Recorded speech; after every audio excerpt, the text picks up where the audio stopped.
I'm good. How are you? Good. Thank you so much for taking a little time to talk to Yeah, me. of course. Well, that's great. That's great. I love your statue. That's awesome. Oh, thanks. That is really great. I do interviews every different part of my house. That's Change great. it a little. You know what? Yeah. It's weird because a lot of people, now under this format, like people are concerned about privacy issues. So I hear people saying like, they're not sure the right place to do it, and what they want to show and what they don't want to show. It's like something you have to be conscious of. That's Yeah. different from things we thought about before. Yeah, totally. So, what part of the country are you in? LA. Oh, you're in LA. How is it out there now? Not good. Shutting down, right? A little bit and going back. Yeah, we are on another semi shutdown right now because our numbers are high. That's What rough. about you? Where are you at? We're in New York, so it's better. We were really bad. It was better. I'm right outside the city now. I mean, I'm in and out of the city, but it's still very cautious, and there's still this unbelievable fear that the numbers are going to go up, and we're waiting to see what happens. So Are you guys phase 4? we're in phase 4. It's really weird. Like I'm right on the borderline. Like my residence is on the borderline of the city, but my office is in the city. So where my residence is like deep into phase 4, much more open. But the city's in phase 4, but it's a restricted phase 4. So there's not a lot of like indoor restaurants aren't open, and no gyms are open around in this region. I'm sure it's the same by you. So Yeah, things can open outside. right. Like, so there, our governor said that the hair salons and nail salons could open outside, but how Yeah, that's a how do you weird. do that? Yeah. It's a weird investment of capital for a lot of these small businesses who don't have it. Like you Yeah, don't completely retrofit your business to move it outside. It's like building a whole new business. It's with people totally. have money. So And they say 85% of small businesses or like restaurants will go out of business. I saw that from the National Restaurant Association. It's really sad. I don't know. I don't know. We're hanging on tight. So it's interesting. So and again, thank you for talking to me today. And do you prefer do you use the full? Because I see in some places it's just Lauren Kim. In some places it's Mary. It's Lauren Mary Kim. What do you prefer? I think Lauren Mary Kim, because Okay. that's like all my Instagram and Facebook pages, the full name. Okay. So Yeah. we're talking today with Lauren Mary Kim, and I appreciate you talking to me. And I was thinking about you when I was going through. I spent the whole week like really going through a lot of your stuff, which you were probably the hardest working person in all of show business. You Oh, probably have appeared in more things in the past few years than almost anybody. That it's just amazing the amount of work that you've done, deservedly so, and you're blessed. But in a time like this when we've been shut down, is that a blessing or a curse or a little bit of both for you? With not being able to, you probably were working probably most weeks of the year, I would guess, before this, and traveling and stuff. yeah, it's been really tough and weird to all of a sudden have a halt in your life. In the beginning, like the first 2 months, I was like, this is great. I can do what I always wanted to do. And, like I did a bunch of courses online. I was looking to tutorials and learning another language and like things I've always wanted to do, and I've been able to do, which I'm like super stoked about. But now things are settling in that I'm like, wow, when am I gonna get back to work? So yeah, it's been definitely a big change. It's a very strange Yeah. time. So, in looking at your stuff, I saw that you are seasoned martial artist, but you didn't get started as a child. You didn't get started young. You got started a little bit later. You did some dance, and then you got involved in it a little bit later. How did that come to be? How did you come to get involved in studying the martial arts?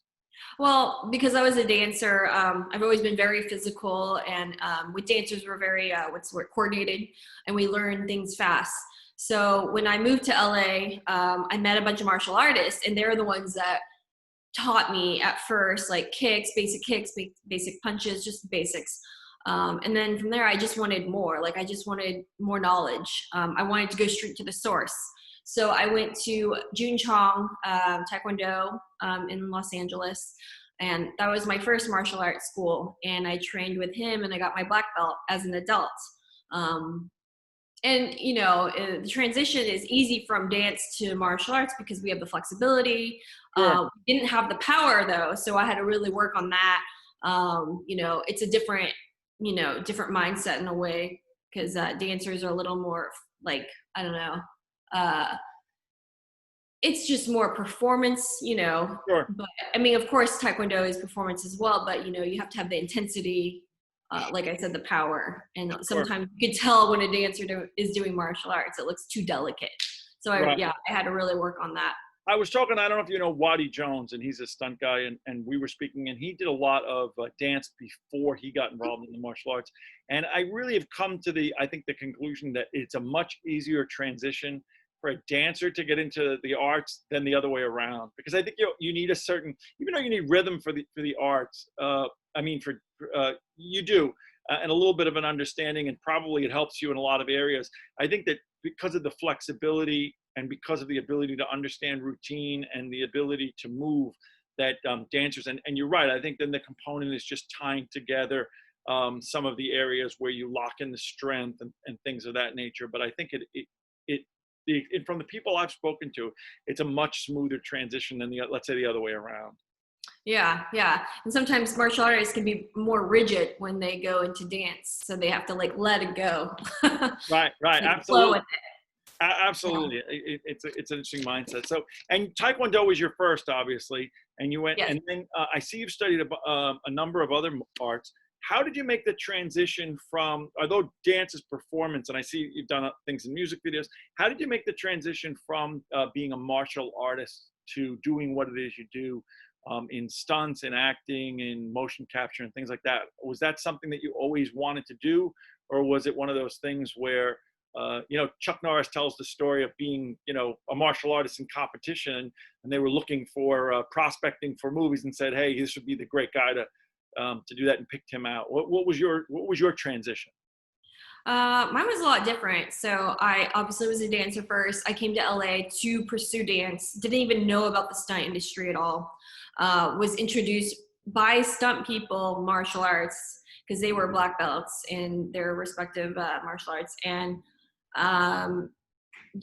from there, it kind of coincided together. Like while I transitioned into the martial arts, I was also going into stunts as well. And I was learning about the industry, and it kind of blossomed together, I would say. Yeah. What was your first big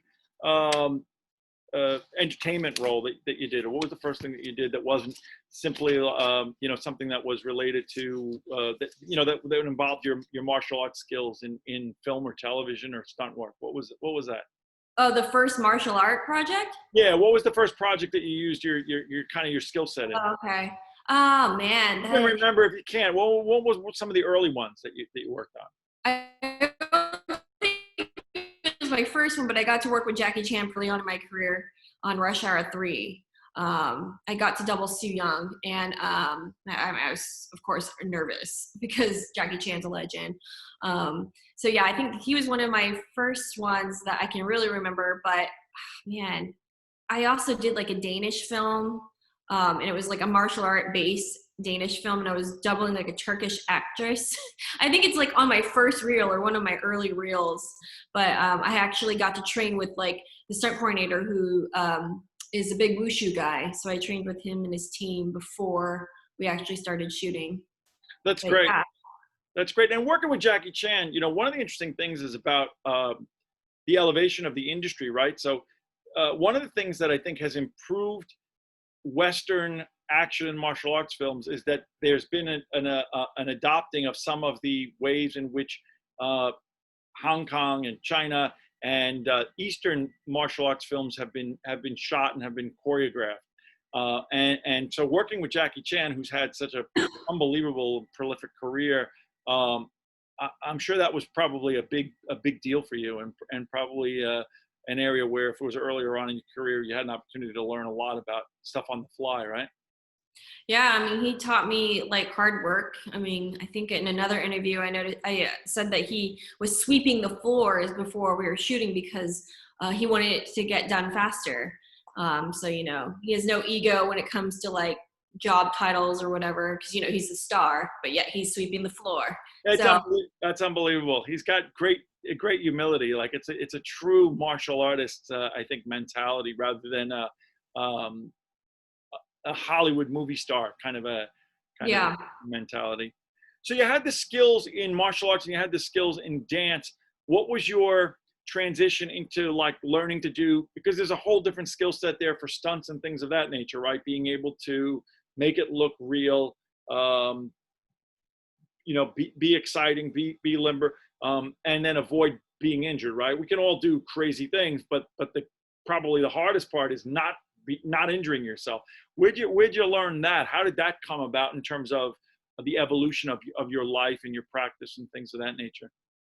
Along the way, I met different stunt people that could help me and taught me how to fall correctly.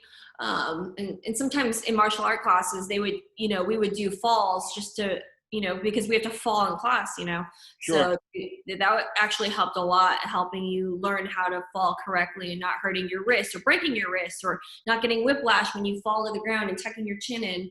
So yeah, those were all little like tricks of the trade, like people would teach through the years. And of course you still will get injured or get knots in your shoulders or your neck. So I do try to take care of myself as much as I can, whether it's chiropractor, physio, massage, acupuncture, like I do it all. Preventative is always better to having like a healthy body and keeping it healthy.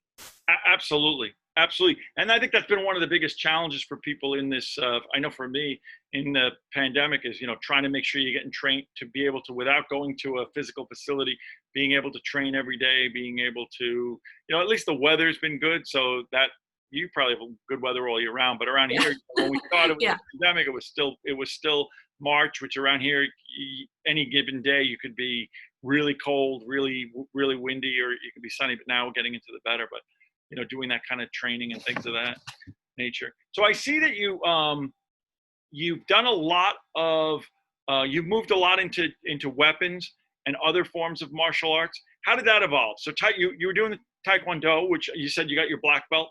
And then I assume you got exposed to other things, but how did you end up learning? Was it about your desire to do those things, or was it's sort of a professional development in terms of being able to create opportunity for yourself in roles?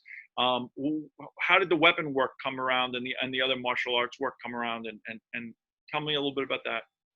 Well, while I was training in Taekwondo, I was simultaneously training in Wushu. It was always an art that a lot of my friends trained in, so they kind of got me into it. It's beautiful. It's a lot like dance because it's all forms. They don't do any sparring. It's exhausting because you're doing like a drop stance all the way, jumping and doing a jumping kick. So, and then I got to do weapons in that. I did saber and staff in that form of martial arts. I just had a thirst for knowledge for martial arts. So after Wushu, I was like, okay, what can I do next? So a good friend of mine, Jeff Amata, I don't know if you guys know who he is. Sure. He did the Born Identity. He choreographed all those fights. He comes from the Inosanto Academy martial arts. So he got me into that school, and that's where I trained Kali, Muay Thai, JKD, and Silat. So, and then it's a lot of weapon-based training over there. Yeah, obviously the Kali is a lot of sticks, swords, knives. Silat also is a lot of knives too, right?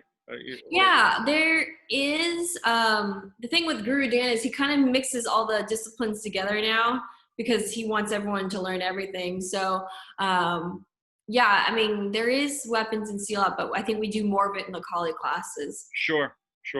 That's a beautiful art. I mean, I really wasn't that familiar with it, but I did a program on. I went to Iko Uwais school and did a whole program on Indonesian martial arts and all his movies, and studying that. Just absolutely unbelievably graceful and exciting, and really, really great to watch, and lends itself really to the screen, being able to, a lot of the stuff that you're doing, I was talking to Juju Chan, and one of the things she said, which I never really thought about, I've been a Taekwondo practitioner my whole life, is that, because of the Taekwondo, the grace of it, it lends itself to the screen, because even though in a real street fight, people try to end those things really, really quickly, right? And you're not trying to be, but for the film, there's a lot of, you want to see a lot of these more theatrical kicks, punches and things. So Taekwondo, Salat, and things like that, they lend themselves to some really, really enjoyable, things in the fight scenes and things. Yeah,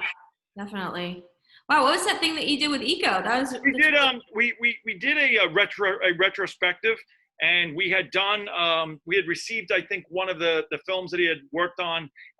We get a lot of them to do reviews, and we didn't actually deal with him directly, but we dealt with all the people that were involved in a lot of his filmmaking, and we did a retrospective on his career from Morantu all the way up through a lot of the more recent stuff. So it really let me to have to watch basically everything that he's been in, whether it was a minor role or a major role, and really get study. And like I said, I really didn't have a great understanding of Salat before, but I have a great respect for it now. Great respect for him. He's a phenomenally talented. I think he's probably one of the most talented people in the industry today, and probably not fully appreciated yet in the West. He will be, I think, really, really fully. Yeah, and he's so humbling. I got to work with him on Mile 22. Yeah, thank you. Mark Wahlberg, right? That was yeah. Mark Wahlberg. That's a good movie. That movie. There's a couple of fight scenes in there where he really shines, but that movie doesn't really fully get to. You don't really fully get to appreciate him. But that's a good movie. Yeah. I thought that movie was good. Was real good. I think you really get to see more of his action in an American show is Wu Assassins. If you saw Wu Assassins, yeah. Yeah, and hopefully the second season. That's what we had interviewed Juju Chen about. Is she plays right, and so she's couldn't tell me too much, but I know the second season of that is coming out. So cool. Yeah, you've done a whole variety of things. In the interest of time, we won't have time to talk about them. You've worked with a ton of really famous people and really gifted martial artists. What's the big difference for you in terms of using your skill set for, let's say, a movie where you're stunting, or like a television show where you get to have a sort of a recurring role? Like in Daredevil, right? You had a recurring role, whereas let's say in Mile 22, you just had a role that's it's sort of a closed situation. What's the difference for you in terms of that? Is it really no big difference, or is there a greater connection to the ones where you have the opportunity to do sort of an ongoing relationship like Daredevil? Yeah, like Daredevil, it was a totally different experience than like Mile 22, because you get to work with the actors one-on-one and have a continuous relationship with them, so you can help develop the character with them. Each scene you can like dissect, like, okay, what is Elektra feeling right now? Let's try to emote those feelings while we do that scene. But then now she's more vulnerable here, so it's fun to like play with those different like character and then exude them in your physical abilities as well. So yeah, that the development of the character is like something that is like I love more when you get to work on like a project like Daredevil. And you just get like a family vibe because you're working with these people week after week after week, and it seems like never ending, but yeah, but right. It's like you see these people 12 plus hours a day, so you really get to know people on set, and then when it's over, it's kind of like, wow, this is like graduating high school, and you're like, oh my God, I'm not gonna see these people anymore. Right. And that led you to do other projects in that universe, right? You were doing Iron Fist, and you were doing obviously Defenders as a result of that, and all of those. So it leads to other work and continuation of the relationship. I think it was a big disappointment for a lot of folks, and I understand probably it has to do with the transition to Disney Plus and things like that. But I think losing all of those Marvel shows from Netflix's platform, I think was probably, I'm sure it was disappointing for you in terms of work, but from the fan standpoint, it was certainly very disappointing. Yeah, I think there's a group called Save Daredevil, and they're like trying really hard. They have like billboards in New York, I heard. Yeah. To save it. Yeah. Yeah, I think probably of all of those programs, that was probably the most beloved, and I think people felt the strongest connection to. And oh yeah, that was the first one. Yeah, and I think the fights and things were so theatrical and so well done and well scripted. And listen, I don't think it would be a shock to anyone if once things settle down that Disney doesn't start to produce those on its own properties, as opposed to doing it for Netflix or right. might be, especially with that kind of fan. That kind of fan. I wonder where it will go. They don't tell us anything. But I know like Disney's doing their own other shows, Marvel Universe shows. So Right. I think we're trying to go with that for now. Sure, sure. What about you as a fan, right? So you're involved in all these projects. I mean, everything from Rush Hour to you worked with Michael Jai White on Black Dynamite and all these programs that you've done. Are you a fan of the action genre from the standpoint of watching it? Were you always a fan of it, or is it separate and apart? Like there are some people who are involved in doing what you do, and part and parcel of that is this, that they love from an entertainment standpoint, and as a consumer standpoint, they get excited by it. Is that the case for you, or is it very different from you in terms of your own personal consumption? Well, when I see my own projects, I'm like dissecting it like crazy. I'm like, oh man, they should have used this angle. Why? Oh my, I should have did it like this. Like I'm always like critiquing myself, so I can't even Sure. enjoy my own work. But when I see other people's work, if it's really done well, I'm just like in awe of it, and I try to look at it more as an entertainment thing. Sure. But of course, I'm like, oh, what? I dissect it a little bit, but yeah, for sure, I love watching action, and it's like something that drives me, and it helps me become creative, I think, and it helps with my own outlet because I have my own YouTube channel where I do a bunch of my own fights. Yeah, and we're gonna post that, and your YouTube channel is great. It's extremely well done. It's well produced. I really enjoyed it. It's entertaining. It's definitely a good investment of time. It's got its own great entertainment value. Your Kali series is great, and your some of the action reels that you have on there are really great. So we'll post that together with the when we post this, and we definitely encourage folks to check that out. I didn't really ask you, and I didn't see. I know that Taekwondo is very big on competition, as you're coming up the ranks, tournaments, whether it be sparring, whether it be pumse, whether it be creative stuff. When you were training in Taekwondo before you got involved in this industry, did you have an opportunity to do a lot of competing, or was that really not within the realm of the stuff that you were involved in? Or did you enjoy that?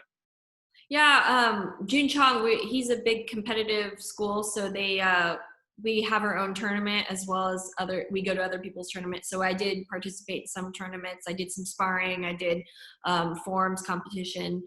I think my first competition, I did a sparring one and I hit a guy in the neck and he got dazed.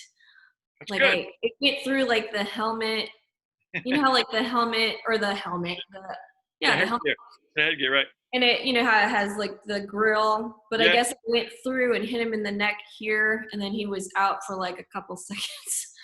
I felt so bad, and then after that, because I'm so empathetic, I just didn't want to hurt him anymore. And his mom was in the audience, like his family members, and I was like, oh my god! And then I let him hit me a bunch because I was like, I felt so bad. Was that your Um, favorite part of competing? Did you like, let's say, sparring more than pumse, or was it just overall trying different areas? What's your perspective on it? I mean, I appreciate the sparring because it taught me so much about distance and really humbling myself because I got beat so many times in class, like, and it teaches you about your temper, right? So like, when you're first starting out, you just want to spar all the time and hit hard and see if you get them. And then if someone hits you, you want to hit them. Like you don't want to feel like you get like tagged, but then after a while you have to like check your ego at the door because you're like, it's not really about this. It's about training your skills and like having your reflexes, like, Right. really come to play. So it taught me so much. And I can't tell you how many times I broke my nose twice from sparring. Um, Wow. yeah, one time I got knocked out, and not out completely, but like I was out just for, like I got knocked back, and then I had to go to the hospital and get it put back in place. And then another time, I was sparring like a teenage boy, and they're strong and fast, by the way. He Sure. also kicked me in the nose as well one time, and we were sparring really hard. And I cried. That's all right. Yeah, my sparring stories are very emotional sometimes. I'm a But big yeah, I'm a big believer that there's great value to getting hit in life. Not necessarily, nobody likes to have their nose broken. Nobody likes, no. but I think that once you learn to be able to be hit and walk and be able to recover from it, that you learn a lot about yourself, right? Because people that are really Oh, good and they're always fast, and they've never had the opportunity to be hit, they don't always know how they're going to react. I think if you take your fair share of shots in your life, it teaches it is a good life lesson. I think there's a lot of life lessons, and it's one of the great life lessons of the martial arts in general, which is one of the things I love about being around it. So Yeah, it taught me so much. And like, there's always someone better than you. yes, absolutely. Absolutely. And then for some of us, there's a lot of people that are better than us. It's just now that I'm older, I'm able to deal with it intellectually more. So Yeah, age like is an interesting thing, right? absolutely. I'm Absolutely. like, oh God, what happened? Yes. Well, Yeah. speaking of age, so in terms of this age, there's so much, the world of video games, right? I think the industry of video games probably to a large degree for the younger people outpaces the realm of television and movies and things. And I really am not that much into it, but when I spoke to, I don't know if you know Tekla Hutirova, and we were talking a little bit when I spoke to her about motion capture and video games and things like that. And then in looking at your resume, I see that you've done a lot of work in this area, which to some degree is, like I said, is kind of odd because people that have an opportunity to see you would think about your television work and your movie work, but to some degree, probably work on video games is probably seen by more people around the world than the others, just based on the demographics and things like that. How'd you get involved in that, and what kind of work do you do with that? I see a ton of these motion capture, things that you've worked on, and everything from Mortal Kombat, Resident Evil 6, Dark Souls. Even the ones that I don't recognize all of them just because of I'm not in that world, but Call of Duty. I mean, there's some big names here. How do you get involved in that, and what is your work on that? I started mocap like probably at the beginning of my career because one of my friends owned a mocap studio.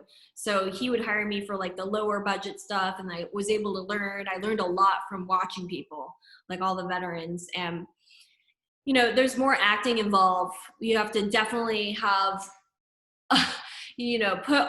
definitely your ego aside and just really just have no what's the word I'm looking for, Well, like inhibitions. yes, exactly. Like, if one day you may play like a monster that's like seething like like drool and so you have to really become the character with the breathing and like the movement, so you really have to like innate all that. So it's been acting, it's definitely acting coincides with that part of the industry, because if you don't have that, animators can't help that too much, so they want to feel all the emotion in the characters. And so motion capture has been really great with that, and I've been able luckily to work on different shows because I do try to bring the character as much as I can to each role. How does it compare physically in terms of your the amount of physical, what it takes out of you, and the amount of acrobatic type work that you need to do? How does motion capture compare from your experience to doing stuff like this stuff in movies and stuff in television? Is it similar in terms of the physical portion of it, or is it more or less? Every mocap shoot has been different. Like sometimes they want like a double flip, but I can't do a double flip like some gymnasts. So I'll just do one flip, but then they can recreate the second flip for you. Or they need the flip to be really high, but I only can flip like a certain height. So the animators can help you. But it is draining because there are no like setups. There's no makeup artist. There's no wardrobe. So you're not waiting in other departments. It's just you and 360 cameras, and you're just shooting, go, go, go, go. So yeah, it's definitely a lot of different differences, but yeah, it's really a crazy roller coaster of a ride. Are you a gamer? Do you then have the opportunity when these things come out to sort of get the sense of yourself in when you play these games, or are you not really into that world? I play different video games. I play like what's it called? Clash of Clans. Oh, really? Okay, all right. But I don't play like a lot of the video games because I get really stressed out. I think I watched my friend play Resident Evil once, and I like was terrified because they were like jumping at you, and I'm like, oh my God, I couldn't handle it. You know what? I think that's the biggest thing for me is I don't find it relaxing. I think it's not real. Like I try to do things that will help me Right. unwind, and I just don't see that as being something that helps me unwind, because it is, I see people playing, they get really, really excited and really into it, which is great, Right. but it's just not my thing. Yeah, definitely. So tell me about, again, with your crazy schedule, with the things that you've worked on, I'm so when the sorry. yeah, Can we just pause 1 second? yeah, well, Sorry. sure, no, don't be silly. We're Okay. gonna pause it right here. Not at all. Perfect, perfect. And I I was can like, edit. oh gosh. No, no, no, that's perfect. So, when all this craziness started with you having so much, were you in the middle of? Because I've had an opportunity to speak to different people. We spoke a couple of weeks ago to Scott Atkins, and he was in the middle of filming something with Dolph Lundgren, and I've spoken to various martial artists. People are, the world came to a grinding halt. Were you in the middle of a project when all this occurred, and what do you expect is going to occur with that as we come out of it? Yeah, I was actually assistant coordinating a film with Jeff Amata in New York, actually. So we were there right in the city Wow. shooting. Yeah, and we were in the middle of our big fight sequence at the end of our project, and then we closed down like the day before. So we're like, Wow. oh, we're so close to finishing, but we And you might. heard, because I saw that New York now, that's the one thing, is that New York did this week lifted the restrictions on filming. I know that people maybe aren't so anxious to come running and get on planes and things, but have you heard anything on the resumption of film schedule, or nothing yet? Nothing yet. I mean, I hear some projects are going in pre-production, but no one really knows anything if like when it's actually going to be shooting. So I've had, over the course of the last couple of months, these conversations with people in your field and in the entertainment field, and everyone's sitting at home consuming, but nothing's being made. And we're going to come to this time very shortly where there's only going to be reruns. There's going to be nothing new to watch at all, because there's nothing. It's been, right. I mean, we're talking about, it's, even stuff that started to be made. There's so much unfinished things, and they'll take time to finish them, edit them, do all those things. It's going to be it'll be yeah, certainly the end of the year, I think, before we start to see new content. I know. I don't, and like all the halts in movies like Milan and like Black Widow, shouldn't they just release them? And I'll pay money just to see them. Yeah, I'm I not agree. a different movie. I agree. I'm a big Daniel Craig, James Bond fan. I was waiting for that the new one to come out. It was coming out in April, and then they moved it, and I sat there. It's like, wow. I think that's sort of when I started to realize how serious it was. It's like, wow, they're pulling movies out of the theater and Yeah, canceling premieres, and so yeah. it's a crazy thing. Time. So it is. Tell me about what do you see? You've had an opportunity to be home and reflect. What do you see for yourself, beyond the pandemic, and what are your goals in terms of your career? You're young, but you're super experienced, but you're so young in your career. What are you looking to do as you take all of this experience and all of this that you have under your belt? What are you looking to do in the future as we sort of return to a new normal life? Well, I've been trying to transition into assistant coordinating, stunt coordinating. So that's my ultimate goal, is to do that, because you can't be a stunt performer the rest of your life because your body just cannot take it. Sure. Yeah, so that's the goal for me. I still want to create my own content though. I'm actually still shooting some of my projects right now. Um, I'll usually like get a crazy idea in the middle of the night, and then I'm like writing it down because I want to do it. So I have a couple things I'm going to be shooting soon That's for my great. channel. That's great, and I think it's a great time for in speaking to people in a transition. Going from a time where there were so few women in the stunt world, and then moving into where women became, so many talented martial artists, uh, of males, females, moving into a time where females had a greater role, and then now moving into a different phase. We spoke to Mindy Kelly, who's done, stunt choreography, and she did such a great film. I just lost the name of the film, but Self-defense. yes, the art of something. I love that film, and talking to her about that, and the fact that she had the opportunity that she was given to, especially the fact that that film is so much about toxic masculinity, and yet behind the scenes you had a woman who was leading the fight and stunt choreography. I just think it's wonderful. It's a wonderful place. So that's great, and I think it's women like you that are really going to change the face of what people see. And for me, in training Taekwondo for the past over 30 years, I've seen such a change where it was largely a male, most of the students were male, to now in the dojang where I am, and I've been in the same place, I've trained other places, but this is really my home dojang. Most of the high achieving martial artists are women. They're Wow. great performers. They're great in the demo team. They're great sparrers. They have great flexibility, and they work really, really, really hard. And it's really I think it's a great time for women in the arts, and hopefully it transitions into that way for the entertainment part of it. Yeah, I mean, I've seen way more stunt women coming into the industry. I've been seeing more stunt women coordinators. I've been seeing more directors that are women now. So I think things are changing for the positivity for this gender.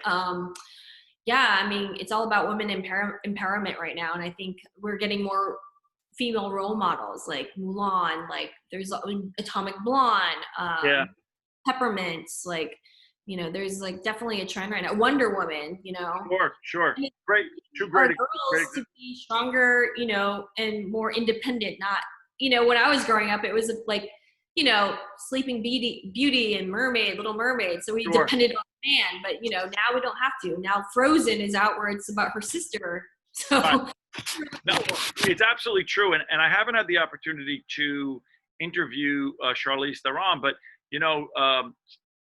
someone who's taking a lot of control, right? Who's moving into areas of, I didn't see the new one that she's got on Netflix, but I hear it's terrific. But spending a lot of time getting physically in shape, trying to do as many of her own stunts as possible, leading the way for things like that. I think it's great. I think it's an exciting time. And I think that the one thing about it that is really great is that we've transitioned from a time where people want to see better and more realistic, and it doesn't matter to them from the standpoint of, you could be a terrific actor, but if you're going to be in action and you're going to be in, martial arts films and action films, there has to be a level of realism for the action and for the fights. People just don't want to see, these amazingly blurry stuff where they really can't see the action. They want to see that. So yeah. that's great. We really look forward to seeing what it is that you're doing. I know that all of us are sort of in a pause right now, but we're going to post a lot of information about your career. Like I said, I could probably, if I went and started to break down your career item by item, we probably could do this till the pandemic was over, because you're so prolific. You're an accomplished martial artist. You're an accomplished entertainer. And I'm glad to see you're moving into a new phase of what it is you're doing. Let me ask you, I like to ask people this question, and there's no right answer, but do you consider yourself to be more of a martial artist or more of an entertainer, or you never really thought about it, or a mix? I think I'm a mix, because when I look at people at my like my old Taekwondo school or Santo Academy, there's people like studying and reading books about the history of Right. Filipino martial arts, and like, well, this type of style came from this, and in 19 something something, like, and I'm like, oh my god, that's like incredible that you were like, that's like a martial artist, like you're getting down into like the bones of it. And I have friends at Taekwondo that are like getting their third or fourth dan now, and I'm like, god, I should be doing that too, but I'm not. I'm like learning 5 other different martial arts. And, they always say the beginning of your martial art career is when you get your black belt. Sure. So in some ways I feel like, man, I'm good. I'm okay at many martial arts, but I'm not a master at any of them. And for me, I think that's okay, because that's just what I'm into. I just want to learn everything. And I love the variety of different martial arts. So yeah, and I'm a very creative person, so I'm always trying to think of new things to do, and like, make different content for my YouTube channel. Like, that's something that really drives me, because it's like when you're on set, you're under someone else's authority. You Right. don't have necessarily creative outlet that you may have with your own stuff. So I don't know. I think I'm a good mix, because I do want to learn as much as I can in martial arts, but I feel like I'm still not hardcore like some people that I see. So yeah. Well, thank you for sharing that. That's great. That's a great way to look at it. I think it's great. I think that you've managed to do a lot to elevate. Listen, it is entertainment that has drawn most people into wanting to be in the martial arts to begin with, right? So even people that aren't necessarily always martial artists, the things that they've done. But I think, you know, most people's first experience, if you talk to most people and say, what, you know, why did you get involved in the martial arts? It's either going to be, you know, their parents wanted them to do it. It was a bullying incident. But 90% of the people I speak to, it was they saw Bruce Lee, they saw the Karate Kid, something of that nature that excited them and drew them into the martial arts. So you're doing your part to elevate and keep people interested and excited in the martial arts. And I think it's great that you're balancing doing what work, but also doing creative things. So we look forward to that. So Lauren Mary Kim, I appreciate you talking to us today. We look forward to, you know, following your career in the future.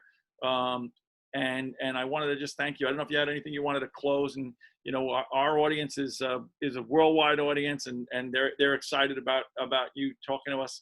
Is there anything that you want, any message you wanted to leave them with? Yeah, I think just right now, just try to stay positive, right? You know, even though we're martial artists, we always have to find the balance, right? So I think meditation, you know, grounding yourself, you know, that's very important. Healing the body. As much as we train, we have to heal the body and, you know, reserve everything so that we can be explosive later on. So yeah, I think staying positive, stay humble and healthy. That's great. There's the dough in the Taekwondo, right? The kick and the dough. So, well, thank you very much for speaking to us. It really has been a pleasure. We hope you're safe, and we look forward to seeing you when the world opens up again. So Yes. thank you very much. Thank you. Thank you.